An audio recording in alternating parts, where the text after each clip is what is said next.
7 reasons why fashion brands fail. If you are starting a fashion brand, you should be very careful. The failure rate of early stage fashion brands, clothing brands is more than 80%. And I'm not saying that, there is a very clear statistics out there. So why do fashion brands fail even in the first place? It seems very obvious, maybe poor planning, maybe lack of funds. I have shortlisted 7 reasons based on our experience of working with a lot of early stage fashion brands that we have seen over the last 10 years.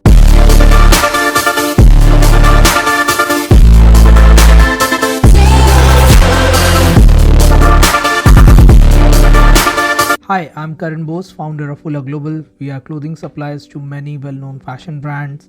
We have worked with brands of all sizes in last 10 years. And this list I have compiled based on our experience of working with early stage brands in these last 10 years.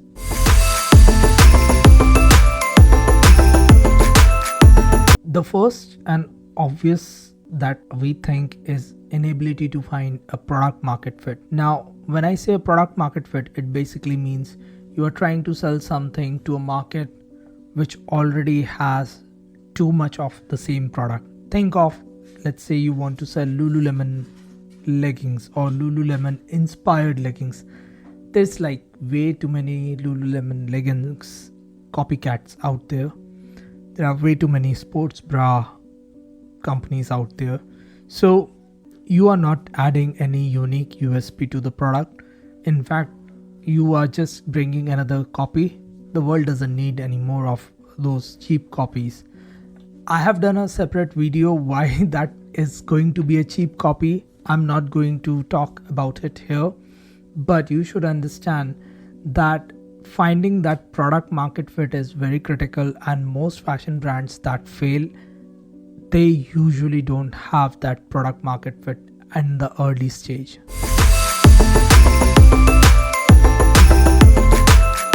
The next one is founder market fit. Now, in any fashion brand, in any fashion startup, clothing brand, a founder should be doing one of the two things or both the things. Either you should be making stuff or you should be selling stuff. Best if you can do both. Now, if you cannot either make stuff or sell stuff, maybe you shouldn't start a fashion brand in the first place. Probably learn how to make stuff, learn how to sell stuff, and then start a fashion brand. Because if you do not know how to make stuff, if you do not know how to sell stuff, what are you even doing in that company? This is your own company. Maybe you put in some funds. It's better to be an investor than to be the founder of that company. I have seen a lot of people from finance background, private equity background, trying to run fashion brand, accounting background. Look, people from all backgrounds can run, but then you have to change the gear and you have to get operational and be very involved. So you cannot be sitting there doing accounting in a fashion brand if you are the founder. There are way too many important things for you to be doing, and accounting or legal isn't one of the top priority for a fashion brand during its early days.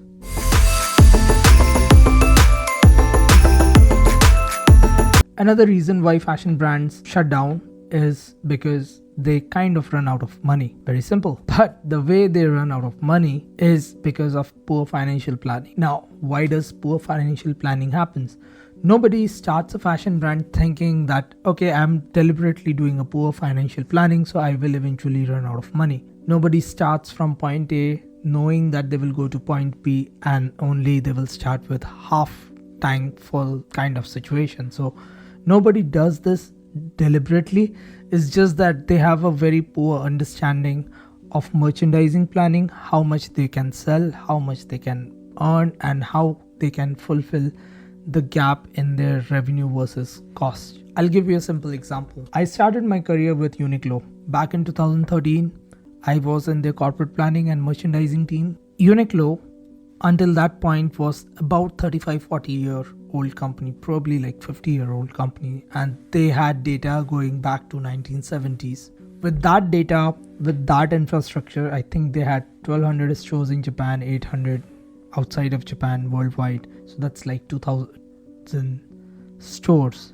If you have been to a Uniqlo store, you would know the size of their stores. Now, with 2000 stores globally, 35-40 years of data, they still had. And by the way, if you have seen Uniqlo products, they are basic in terms of design, but they are very functional. So even with that basic design, functional product and very high brand recall and everything, Uniqlo does not end up selling all their merchandise. They end up having some carryovers, they end up having some markdowns. When I was working with them, some categories had 8%, 9%, 7%, 6% markdowns, liquidations. These are the products that did not sell at all. Their own products with all the data, with all the information and their infrastructure. This is Uniqlo. If you are starting a brand today, you are starting without any store data, without any infrastructure, and without any historical data for you to forecast what would be the leftover and what would be eventually you be selling. So what ends up happening is, let's say you plan for 1,000 pieces, you are probably going to sell some of that 1,000 pieces at full price, and then there is a markdown to the point where even if you mark down beyond a certain point, even at product cost, your landed cost, you still cannot sell them. That's like liquidation. So you will end up having that. Now, if you do not plan this whole range of, from 100% markup or whatever that markup is to back to the liquidation price, and you need to spread out that distribution, and this is exactly what merchandising planning does.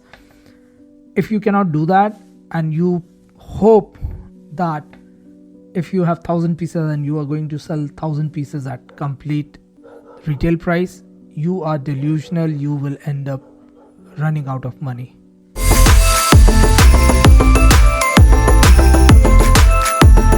Another reason why fashion brands fail is they go after some sort of fad instead of trying to get to a real USP of their own brand. So think of TikTok leggings or anything that is trending today. You probably react and you say, all right, this is pretty good. Let me, create some very unique streetwear, some streetwear that is now successful. So you are like, all right, I'll do the same, without understanding the nuances of the product, the material, the fabric.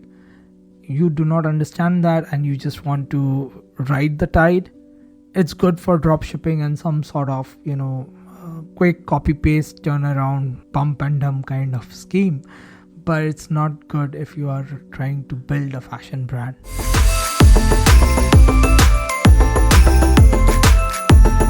Another important reason why many fashion brands struggle, at least, and some even fail, is on the supply chain issue. Now, there is a very large lead time from as small as 3 months to 6 months. And by the way, this lead time, even Shein has that. So they procure the fabrics well in advance and they design it in a different way. So Shein is coming out with everyday new styles, but the back end is still in that processing. In fact, even if you order, even after placing the order, they are not fulfilling the very next day like Amazon Prime. They have a lead time even in the delivery part, even though the inventory is ready. So all the time that it takes from the time the raw material is procured till the point the products are made, there is a lead time, and the industry is structured like that. So there is yarn, there is dyeing, there is knitting, there is weaving, there's a lot of other things. So if you are not able to manage that supply chain lead times, there is a possibility that you will miss out on crucial sales period and you could potentially lose sales and even have to shut down your fashion brand.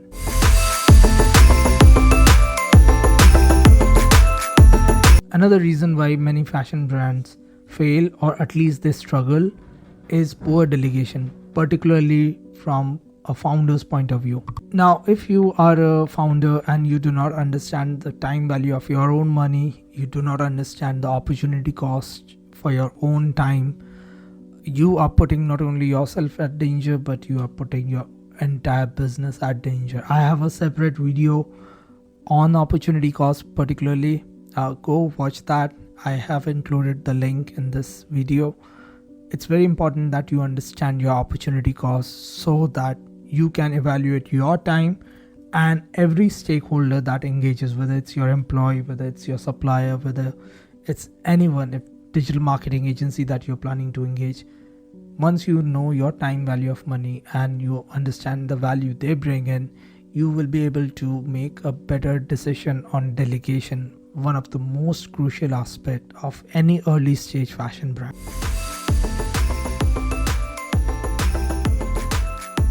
Last but not least is high expectation of brand value. Now, let's understand this again with an example of Lululemon. Let's say you are trying to start an athleisure brand and you look at Lululemon and you say, oh my god, those yoga pants or those sports bras, they sell for XYZ price.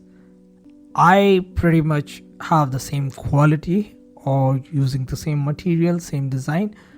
I may be charging a little less because I'm a new brand and I will end up selling a lot of products, and you do that poor financial planning. Now, you have to understand there is a brand value to Lululemon. Lululemon was able to distribute their product in the market, in the masses, and people understand when they are buying Lululemon, they know what they're getting. When someone buys your new fashion brand's product, they are just testing it out. And if your prices are too high, you are asking for a very high premium, it won't reach out to a lot of people. And once it does not reach out to a lot of people, you won't have that distribution and probably you cannot command the same price. Now, I'm not saying that you will never command that same price premium. I'm just saying that when you are starting up, you cannot have the same brand expectation as a well-established brand. You cannot charge a premium on your brand name because your brand is yet to be built. Well, that's it for today. I hope you liked today's video or podcast if you're listening to this through one of your favorite podcast studios. Now, make sure you hit that subscribe button because I regularly post these videos. My goal is to bring awareness within the fashion business community so that people can make the right decisions for their brand.